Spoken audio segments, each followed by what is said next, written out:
70s, there were massive stocks of fish, but the methods of catching were, in present day terms, crude to say the least. What we've got now is catching a fleet with an awesome catching capability. So as regards stock nowadays, the stock is probably just as healthy as it was 20 years ago. But due to climatic changes and various different changes there's been, the stock is further offshore and doesn't come to the shore so often as it used to do in the past. And we have to be very, very careful now that we don't overfish the stocks. And it is something that in the last 2 or 3 years has started to become abundantly clear. We do have the support now of fishermen, we do have the support of scientists, we have the support of politicians. And okay, things are maybe not so easy at the moment.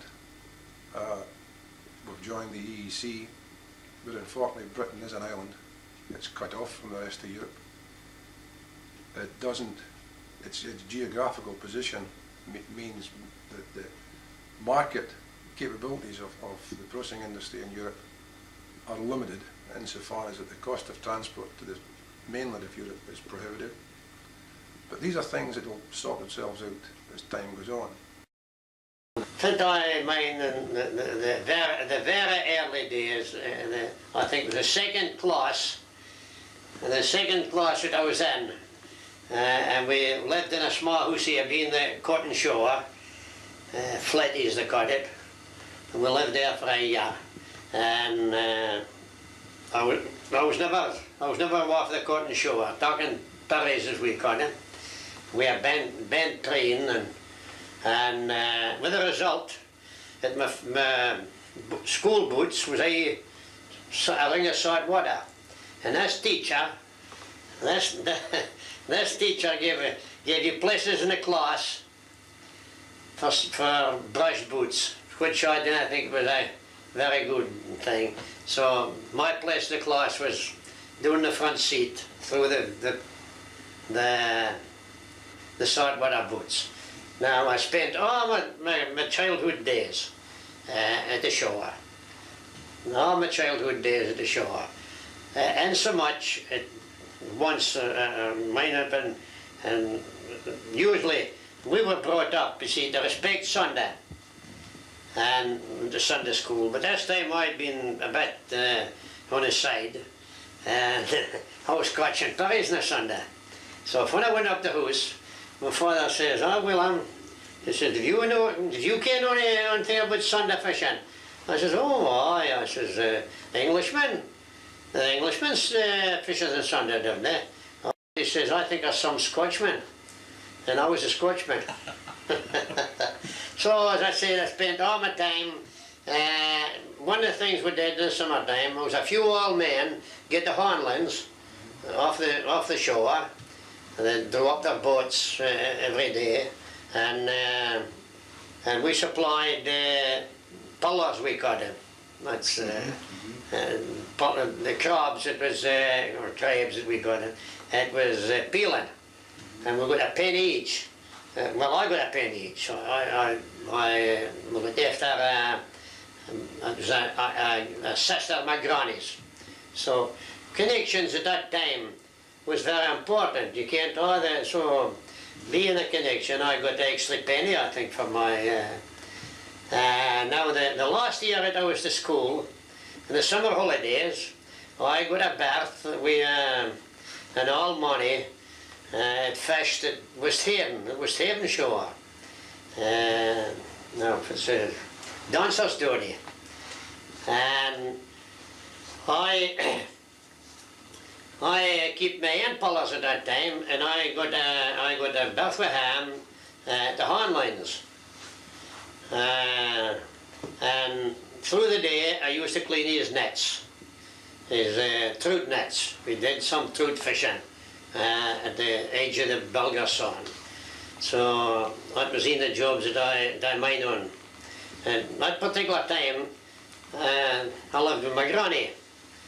The other members of the family, and you had to broke because my sister was good in there, and they had to be handy for something. It was just a little room he had to live.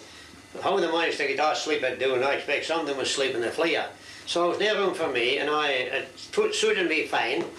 And I lived with my granny, and I have good memories, very good memories of my granny.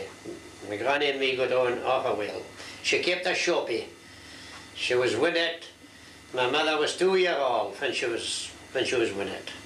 So she'd a hard, often I think about that generation. How they managed to bring up I was 3 queens and a boy. Now my mother, she was brought up with an aunt in Cotton, and that's what she.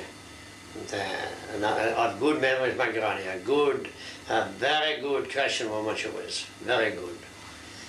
So now the next year, 14-year-old, the most fisher boys, he thought long for leaving the school. Before that, my father wanted me to go on for education, but I was not interested.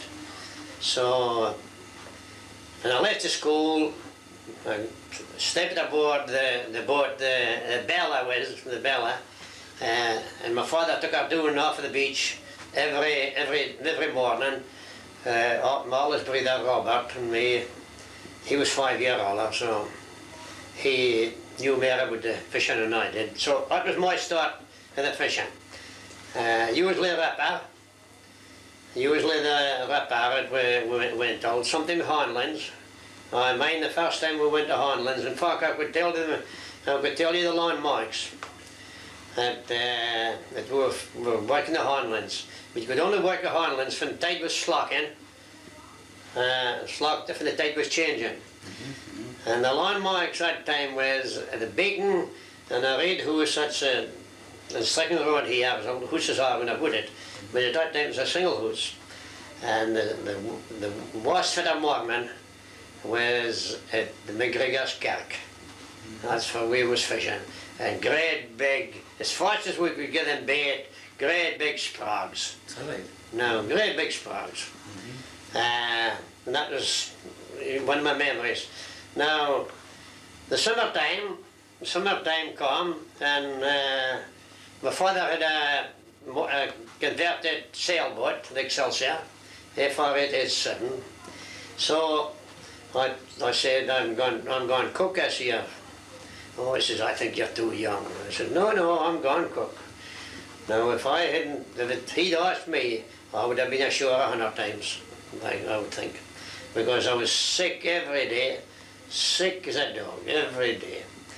Sometimes nothing coming up, but in fact, sometimes the bleed was coming up. But I stuck it out. I stuck it out for that summer. The only summer, I don't know if I was at Jonah, but there was the only summer that my father never made a good fishing. So I must have been a Jonah that year.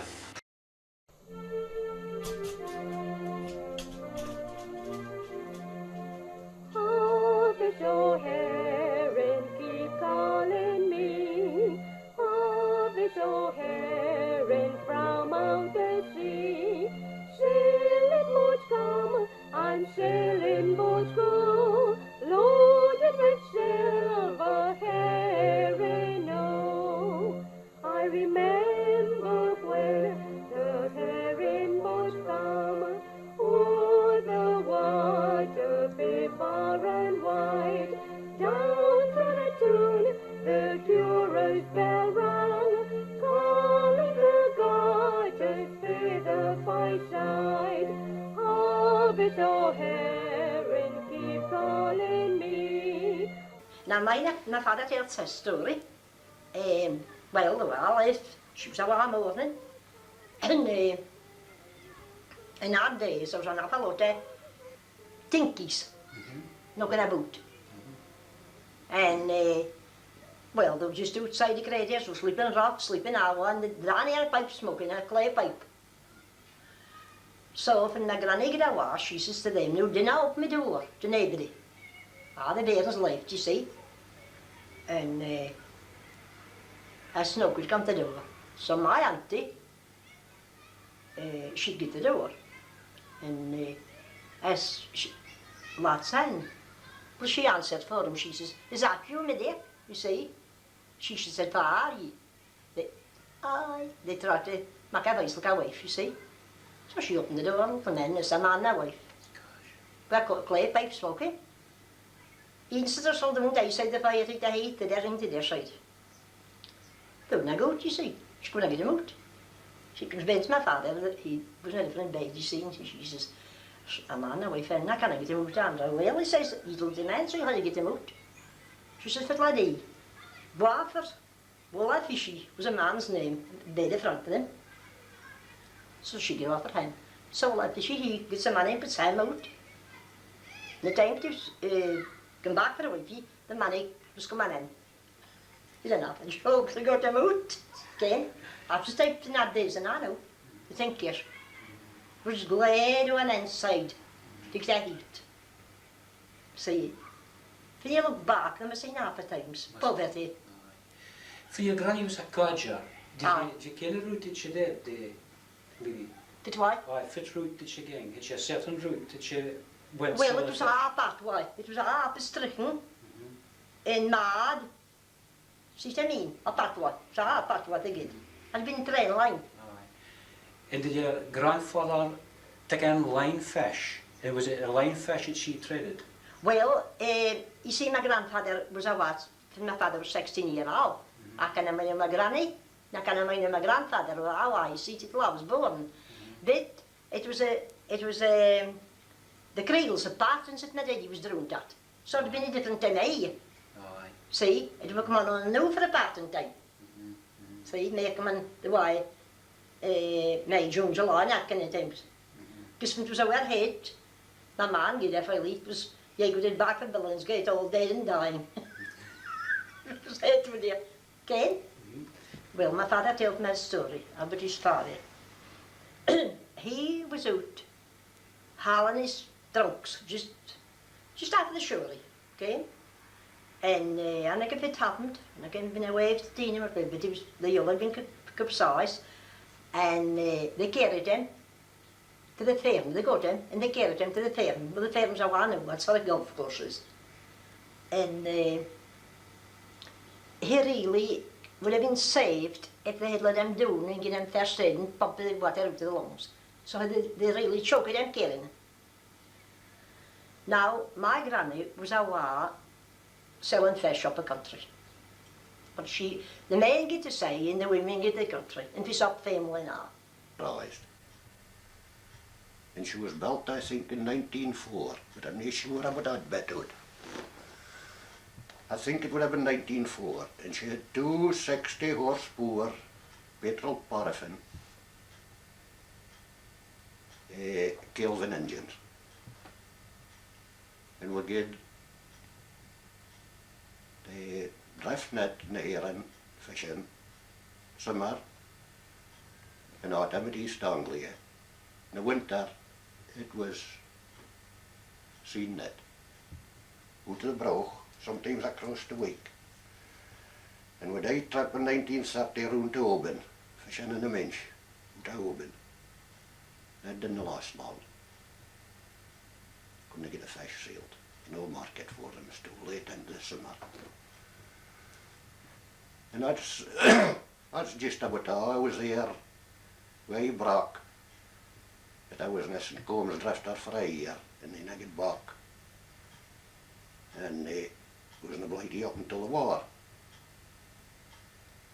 Now, I think it was during the war it should have been sailed to Finechty. Before she get for there I couldn't see, but she was a echt fit Zulu. And that's just about all there was to them. They were, a lot of them was motorised, I think, in the back of the first war, you see. But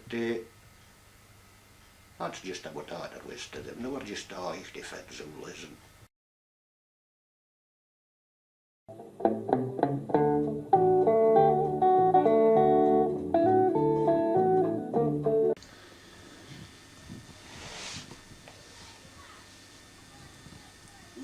the deep bit stuck as now, you see. It's a bit stuck in there. No. When I came to Rosharty first, I couldn't net a loop. I didn't know how to net. But Wally's mother took my hand and she learned me. And I finished up doing fishermen's jerseys, fishermen's drawers and sea boot stockings. That's one word. So the fishermen's jerseys you did, were they to any set pattern? No. You could make a pattern. They made their own patterns. The fisher folk made their own patterns. But to put in a picture, a Gamray Gansey wasn't made like a Rosharty Gansey. Different patterns. Different patterns, different ways in doing it. And there's Rosharty patterns and things wasn't the same as Cairnbuck patterns. Everybody has sort of a pattern of their own that they follow it. Can you tell us something about the patterns that you worked? Can you tell us something Well, about the fit format? There could have been a rope pattern. Mainly rope. And there could have been Diamond. fern tree, fern leaves. Aye. You know, leaves, the fern's branches And a diamond. and diamond. Diamond. So was the rope in a Doonburg pattern? Up, Yes, she came for doing up. And the ferns were the same? Did The they fer- all go They, down they No. spread across it. across the way? They spread across the way, the The ferns. chest, aye. But the drawers, the worsted drawers, were made just plain knitting, no fancy knitting. But it had its snags. If it was the snags? Well, you had to have the right amount of loops on to fit the body, because every man's body was a different size. So you had to fit your loops on to suit the body. Every man's leg was in the same size, so you had to fit your leg to suit your man, or whoever you knit and tell. I could imagine there'll be a lot of difficulties with that, but there'll be no difficulties with the socks, was there? Well, bigger feet. Some Size of feet. some have bigger feet than others, but the length usually of the sock, you just made it according to the size of the man. If you not had 20 more rows on that, you put 20 more rows on that, and you just knew it's your opposite. You just come to ken via the knowledge that you're picking up, just how much loops you needed, and how you went about it. And how do you get your wool? In the shops. Just in the shops? In the shops. It There's is- had shops. I got my Drapery shops. the ribber shops. Adam hay and Adam sort. Palms and Adam sort. Wool. Wool. Was it a thicker type of wool you used for fishermen's gansies and fishermen's drawers and fishermen's socks? Are the same type of wool as that? Same type of wool as this. And so what type of wool is that? Has it got a name? Whelan. Whelan Whelan. wool. Whelan wool. That's what the drawers in it way. But your jumpers in it way a wee bit finer. Wool. So is that the same wool, the day, that you can buy the day, that you were using then? That's the wool. It's been undone out of a pair of drawers. Is that right? And now I'm knitting them for the Nigerian bairns That's good. to make blankets.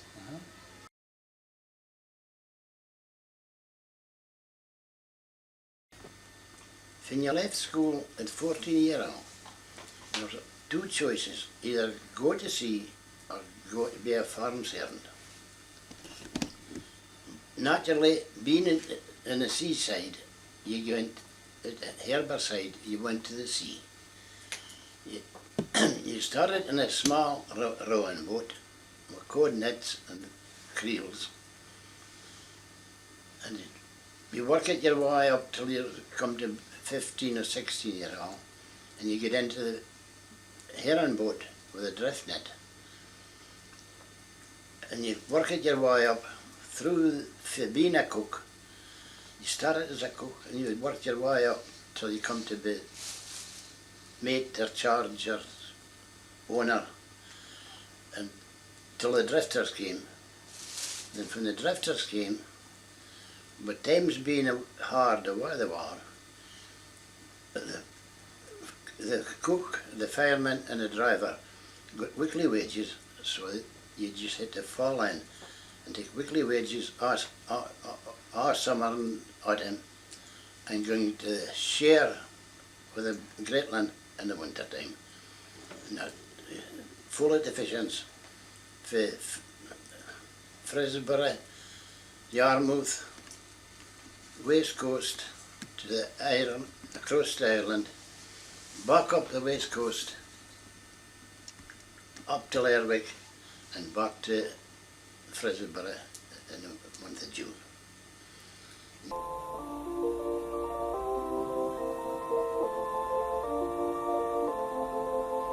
Harvest, O heron, keep calling me.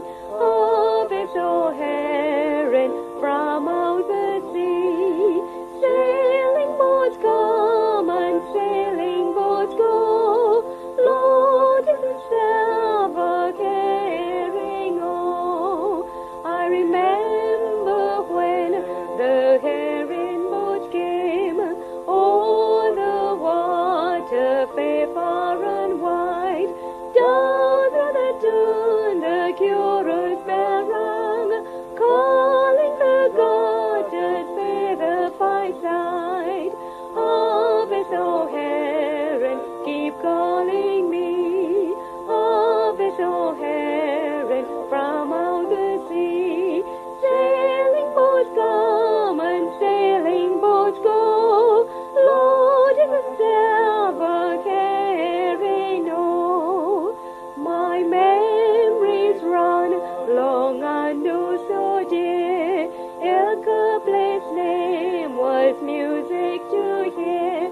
From Stornoway Island, Barra and Wake, all of Oban, Shetland, Malake. Harvest, O heron, keep calling me. Harvest, O heron, from out the sea. Sailing boats come and sailing boats go, loaded with silver carrying all. My father a cooper from Oxaywell, my mother in harder carrying the creel. I went to the garden at only 13, due to the fallen come rain shine or mean. Harvest, O heron, keep calling me. Harvest, O heron, from out the sea. Sailing boats come and sailing boats go, loaded with silver carrying all.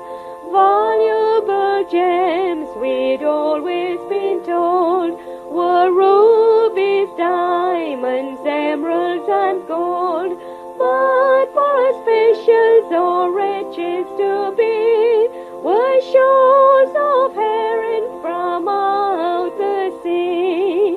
Harvest, O heron, keep calling me. Harvest, O heron,